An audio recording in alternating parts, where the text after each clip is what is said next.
The Clockwork Caterpillar, a Red Sabre novel by Kevin McFadden, narrated by Felicia Valenti. Chapter 1. I scanned the skyline, searching the craggy sides around them for the source. Hopkins dropped to the planks of the bridge, but as he fumbled his revolver, Felicity scampered to her hands and knees. She snatched her hat, fitting it squarely on her head. "Kill her, fools!" But the gunmen were slow in loosening their shots. She leapt over a pile of iron girders pressing tightly against their backsides. The metal sang with the ricochet of bullets.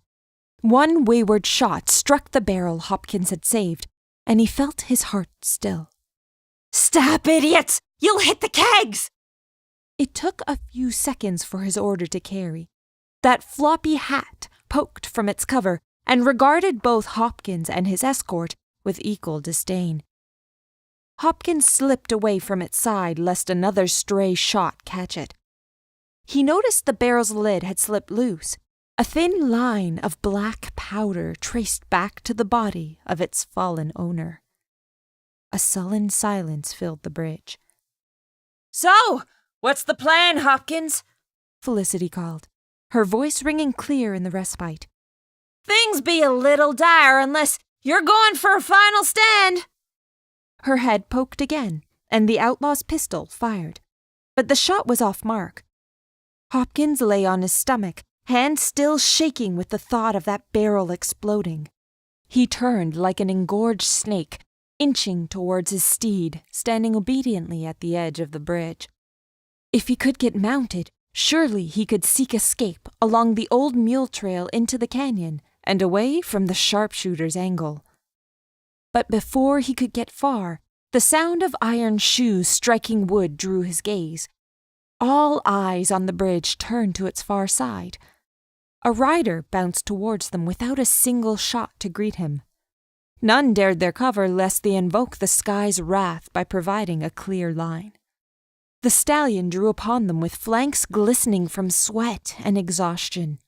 Upon the back was a hunched young man, as ridiculous as he was stylish.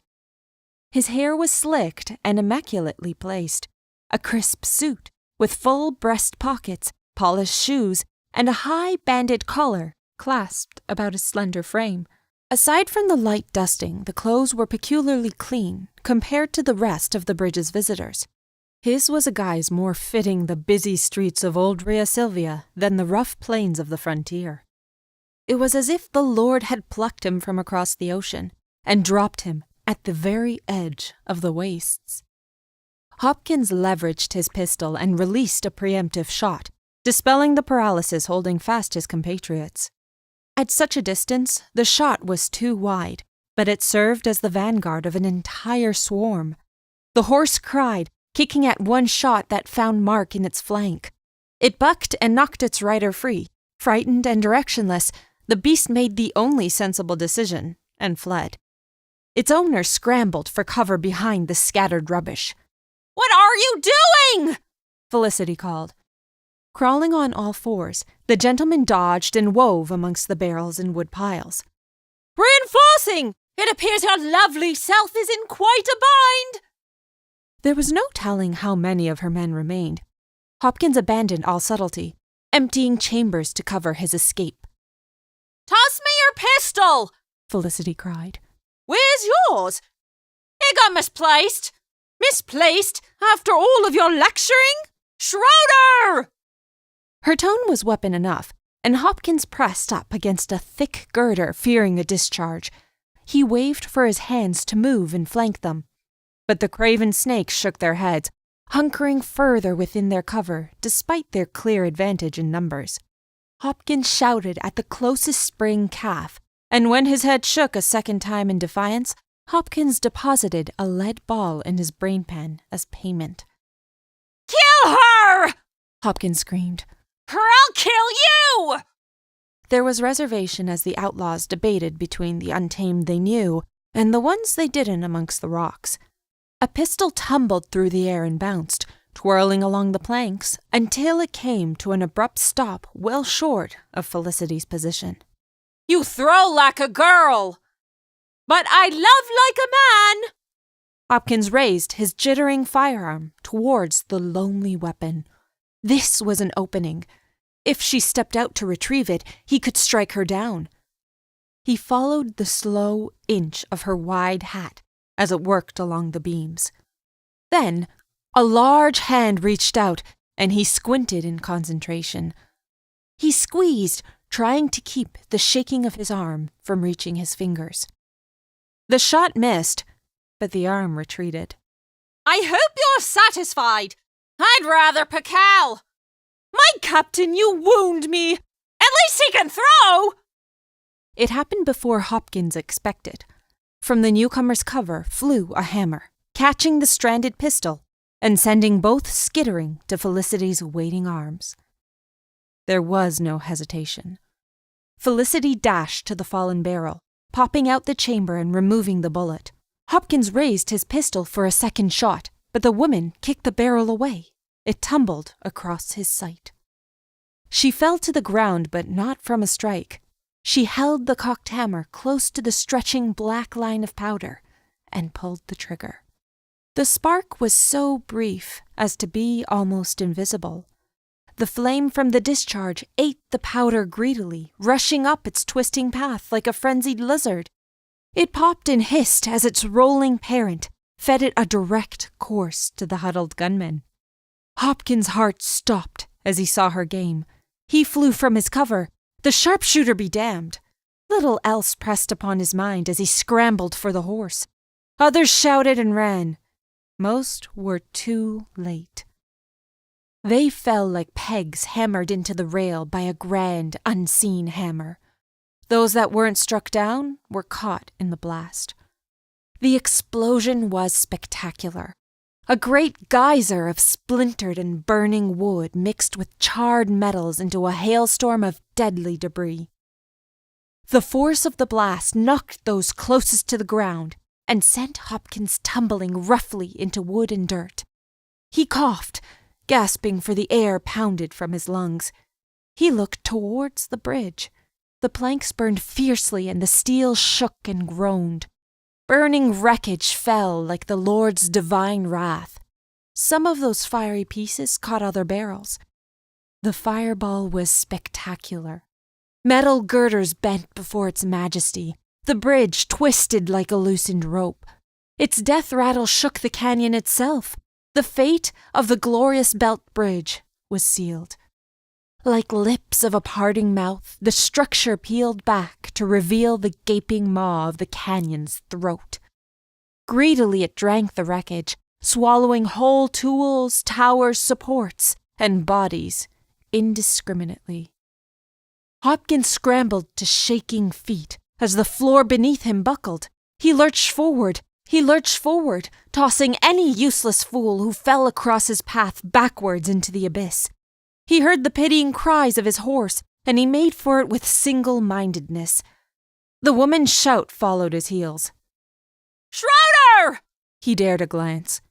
Dislodged steel beams tumbled across the collapsing surface, striking those clinging against boards tilting at unnatural angles. The supports gave out in rapid succession, and the well-dressed man stumbled in his attempts to keep pace with the woman. He fell, and she stopped to grab him as both bodies threatened to spill over the edge. It would be the perfect shot. Hopkins paused, looking between the horse and the hunter. He could plant a bullet right between her shoulders and be done with them both. The survivors of his gang ignored the vulnerable pair, tripping over themselves as they sought firm footing. Hopkins raised his gun, tasting blood on his lip. But he felt the earth shudder beneath his feet, and his eyes carried across the widening gap between him and his promise of pay. He shoved his pistol into its holster and ran for the sure deal. His horse was stamping madly, but, mercifully, had not taken flight. He grabbed her reins, shouting obscenities as he pulled harsh on her head to reestablish dominance. He was just checking the latches on the saddle to ensure they had not shaken loose in her frenzy when he heard the crunching of gravel. He caught a flash of brown coat and floppy hat before the woman was upon him. His fingers instinctively wrapped about the handle of his pistol. But the collision with the ground jolted the weapon from his grasp as the two bodies entwined in the dirt. He struck with boots and she lashed with knees and elbows. He managed to plant a solid kick to her side. She was knocked from him. He crawled through the dust, snatching up his pistol. She struck like lightning as he turned. The trigger squeezed and the muzzle spat. Felicity grunted as the bullet caught her leg, but her assault continued, unimpeded. Fists slashed. She struck again and again. Each knuckle was like a jagged rock pulverizing Hopkins' flesh. Her hand gripped his in a struggle for the firearm. In the contest, the weapon spat, and Hopkins shrieked as the stray shot tore his shoulder. With his strength sapped, Felicity tore the gun from him. Her punches didn't abate, however. One strike caught his jaw and his head snapped back, meeting the earth in a shattering impact. He cried, his arms raised uselessly to stem the onslaught. "Clemency, I beg of you!" Miraculously, it was granted. Felicity stood, grabbing the fallen pistol. Hopkins' face was a burning storm of pain and heat. He felt thick liquid upon his skin and reached fingers to a nose that bled profusely. Numerous cuts oozed hot sanguine over his swelling bruises. "Stand!" He simpered, the toe of her boot pressed against his chest as air fled him. "Not so pleasant, ain't it?" she asked while he wheezed. "To think all them folk you saw fit to string are worse. It will be more than a pleasure to watch you dance before the noose, you pathetic pawn-sucking parasite. Now, stand!" Hopkins sobbed as he lifted to one knee. Felicity's command grew more stern, but he only shook his head. "Stand!" "I can't!"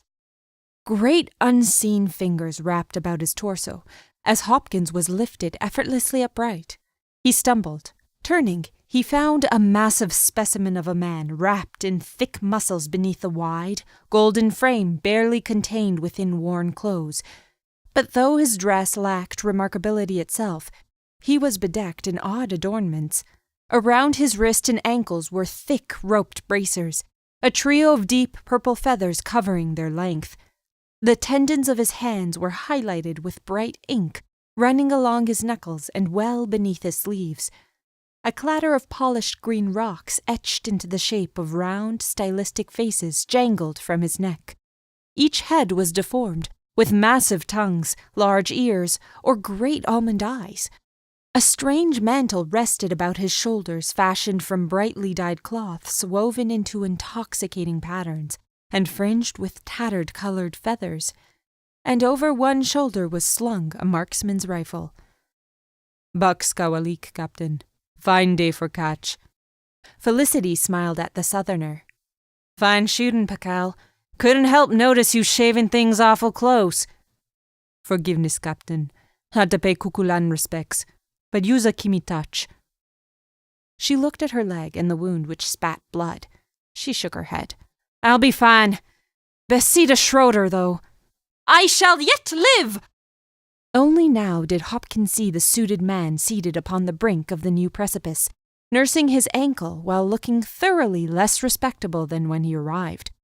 "But your son will not visit anywhere it has not travelled already. How about we get these two back to the surgeon and see if we cannot postpone their visit to the Lord's Gate for another day?" "Ain't hardly nothing," Felicity protested. "'Twas you who nearly died in that explosion." "You have your story, Captain, and I have mine." "Should have let you drop." "And lose a visage like this." Schroeder smiled. "I believe there is scarcely a replacement in all of Artemisia or beyond." "Surely the Graces would weep," Felicity sighed. She turned to Hopkins, pulling loose a knotted handkerchief. "Now, if you don't mind rightly, I'm gonna need to ensure you don't try biting off your tongue and choking to death before we get you back all nice and sorted."